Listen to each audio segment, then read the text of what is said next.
আমরা দেখতে পাচ্ছি যে মাননীয় প্রধানমন্ত্রীর কথা এবং আচরণের সাথে বাকি মন্ত্রিসভার কথাবার্তা আচরণের কোনো মিল আমরা খুঁজে পাচ্ছি না।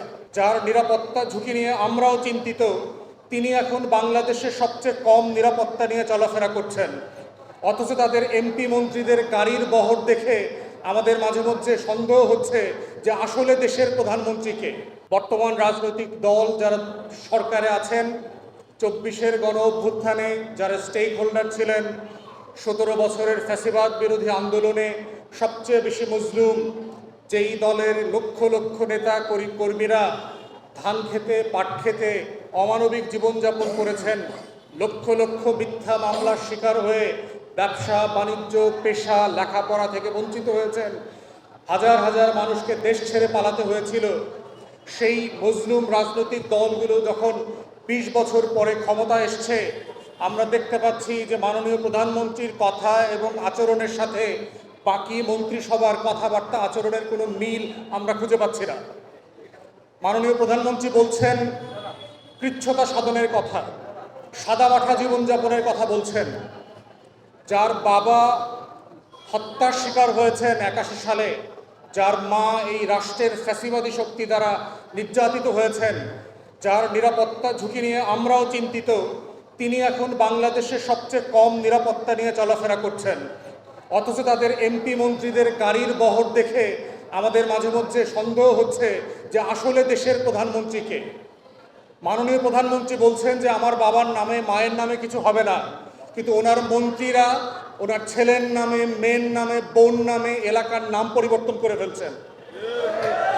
মাননীয় প্রধানমন্ত্রী বলছেন দুর্নীতির ব্যাপারে জিরো টলারেন্স, কিন্তু আজকে মাত্র গতকালকে সংবাদে দেখলাম আমাদের ঘোষিত এই মন্ত্রিসভার সবচেয়ে ক্ষমতাবান প্রতিমন্ত্রী, যার কোটি কোটি টাকার ব্যবসা বাণিজ্য আওয়ামী লীগ আমলেও চলেছে, অন্তর্বর্তীকালীন সরকারের আমলেও চলেছে, বর্তমান আমলেও দিব্যি চলছে, যেটা তার মন্ত্রী হিসাবে শপথের লঙ্ঘন, সংবিধানের 147 ধারার লঙ্ঘন। তাহলে আমাদের মাননীয় প্রধানমন্ত্রী যা বলছেন আর আমাদের মন্ত্রিসভার অন্যান্য সদস্যদের আচার ব্যবহার কার্যক্রমের ভিতরে আমরা কোনো মিল খুঁজে পাচ্ছি না। তো এই মিল না খুঁজে পাওয়ার সমস্যা হচ্ছে যে এই দল যেই জিনিস ডেলিভার করবার কথা, শহীদ জিয়ার রাজনীতি, যেই জাতীয়তাবাদী রাজনীতি, বাংলাদেশপন্থী রাজনীতি, দিল্লির আধিপত্যবাদের বিরুদ্ধের রাজনীতি, সেই রাজনীতিগুলো এই দলের অধিকাংশ নেতাকর্মীরা বোঝেন বলে মনে হয় না।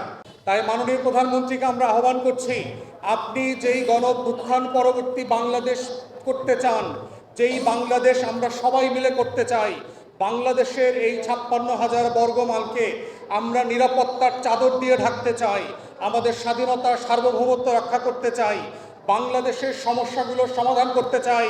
আপনার ক্যাবিনেট, আপনার এই মন্ত্রিসভা, আপনার এই এমপি পর্ষদ কিন্তু সেই রাজনীতিকে ধারণ করছে না।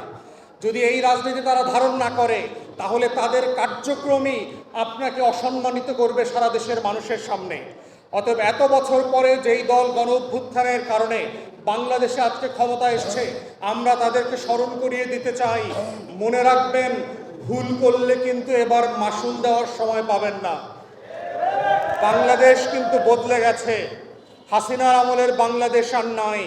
পুলিশ, র্যাব, আইনশৃঙ্খলা বাহিনীকে দিয়ে আপনি দেশের হাজার হাজার মানুষকে গুলি করে হত্যা করবেন, র্যাব দিয়ে গুম খুন করবেন, তারপরে ক্ষমতায় থাকবেন, সেই বাংলাদেশ আর ফিরে আসবে না।